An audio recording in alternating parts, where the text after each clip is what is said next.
Hi friends, இந்த வீடியோவில் என்ன பார்க்க போகிறோன்னா, நம்ம ப்ளவுஸோ சேரீயோ எதுனாலும் சரி, திடீர்னு நம்ம அதில் மிஷினில் தைக்கும்போது ஏதோ ஆயில் பட்டுரும். ஆயில் பட்டுச்சுன்னா அதை ரிமூவ் பண்ணுறதுக்கு எப்படின்ட்டு தண்ணியே போடாமல் பார்க்கலாம். எப்படின்னு பார்க்கலாமா? அதுக்கு முக்கியமாக தேவை டால்கம் பவுட்ரு. நம்ம முகத்துக்கு போடுற பவுட்ரு எந்த பவுட்ருனாலும் எடுத்துக்கலாம். அது எதுவாக இருந்தாலும் சரி, எந்த பவுட்ருனாலும் எடுத்துக்கலாம். அது மேலே தூவி விடுவோம். நல்லா தூவி விட்டுட்டு நல்லா தேய்ச்சி விடணும்.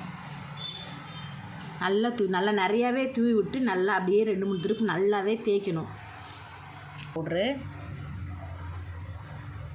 நிறையாவே பட்டுருச்சு. ஆயிலு மிஷினில் தைக்கும்போது எப்படியோ பட்டுருச்சு. நான் நிறையாவே பவுட்ரு போட்டு நல்லா தேய்க்கணும். நல்லா தேய்ச்சிட்டு ஒரு காட்டன் துணியோ இல்லை ஒரு டிஷ்யூ பேப்பர் இருந்தாலும் சரி, காட்டன் துணி இருந்தாலும் அதை வச்சு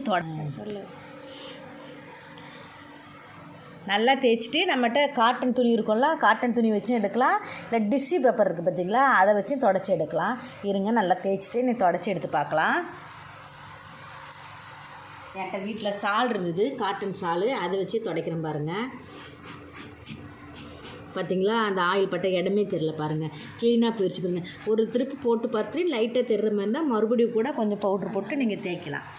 பாருங்கள், இதிலலாம் நிறைய ஆயில் இருந்தது, போயிடுச்சு பார்த்திங்களா.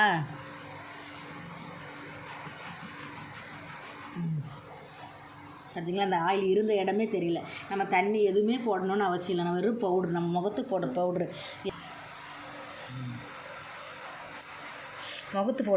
எந்த பவுட்ரு இருந்தாலும் சரி அதை போடலாம். நம்ம எப்படியோ தெரியாமல் எப்படி வேணாலும் போடலாம். நமக்கு ஆயில்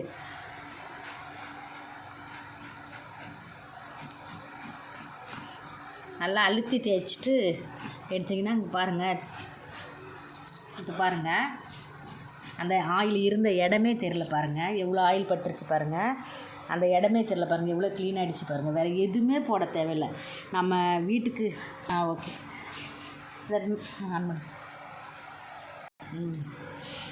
பாய். இப்படி ட்ரை பண்ணி பாருங்கள் ஃப்ரெண்ட்ஸ். பாய். வீடியோ பிடிச்சிருந்தா லைக் பண்ணுங்கள், கமெண்ட் பண்ணுங்கள், ஷேர் பண்ணுங்கள்.